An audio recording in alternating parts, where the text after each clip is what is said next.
இல்லை காய்ஸ் இன்றைக்கி 12 மணிலேருந்தே வீடியோ எடுக்க ஆரம்பித்தேன். தம்பி 10 மணிக்கு தூங்க போட்டோம்னா ஒரு 12, 1 மணி போல் தான் எந்திரிப்பான். காலையிலேருந்து அந்த ஃபஸ்ட்டு தூக்க மாட்டேன் ஒரு 3 மணி நேரத்துக்கு தூங்குவான். அதுக்கப்புறம் தூங்க மாட்டான். அப்புறம் அம்மா ஹேர் ஃபால் ஆகுதுன்னு சொல்லிட்டு 2, 3 ஐட்டம்லாம் அரைச்சி வெயிலில் காய வச்சுட்டு இருந்தாங்க. ஒரு வாரமாக கிளைமேட்டுமே சரியில்லை, மழை பெஞ்சிட்டு தான் இருக்குது. நைட் ஆனால் மட்டும்தான் மழை பெய்யும். பகலில் கிளைமேட் இப்படி தான் இருக்கும்.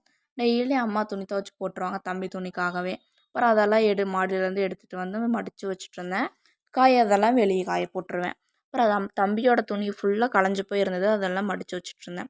தம்பியோட அந்த டவுசர்ஸு, பேண்ட்ஸு, டிஷர்ட், எல்எஸ் பனியன் எல்லாமே அம்மா தான் கம்பெனிலேருந்து தைச்சிட்டு வர்றாங்க. எதுவுமே விலைக்கு வாங்குறதில்ல. அப்படியே ரூ. 1000க்கு 3 டிஷர்ட் அப்படி வாங்கிட்டு வந்துட்டு இருந்தாங்க. தயவு செஞ்சு காசை வேஸ்ட் பண்ணாதீங்க, ஒரு பொம்மை அப்படி கூட வாங்கி கொடுங்க அப்படின்னு சொல்லிட்டேன். அப்புறம் தம்பி விளையாட போட்டு நான் லஞ்சும் சாப்பிட்ருந்தேன். இப்போ தான் நான் தம்பியை குளிப்பாட்ட பழகிட்டேன். நான் தான் குளிப்பாட்டிகிட்ருக்கேன். டைம் இருந்தால் அம்மா குளிப்பாட்டி விட்டுட்டு போயிடுவாங்க. ஒரு 4 மணிக்கே தம்பியை ஃபீட் பண்ணி தூங்க போட்டுட்டு பெட்டையும் க்ளீன் பண்ணிவிட்டு ஒரு அரை மணி நேரத்துக்கு ஒரு மியூட்டில் தான் அந்த படம் பார்ப்பேன் நான். அவன் 4:30க்கு எந்திரிச்சிட்டான் தம்பியும். இன்றைக்கி தீபாவளி சமயங்கிறனால அம்மா அப்பா கம்பெனிலேருந்து 5ஓடய இன்றைக்கி வந்துட்டாங்க. அவ்வளோதான்.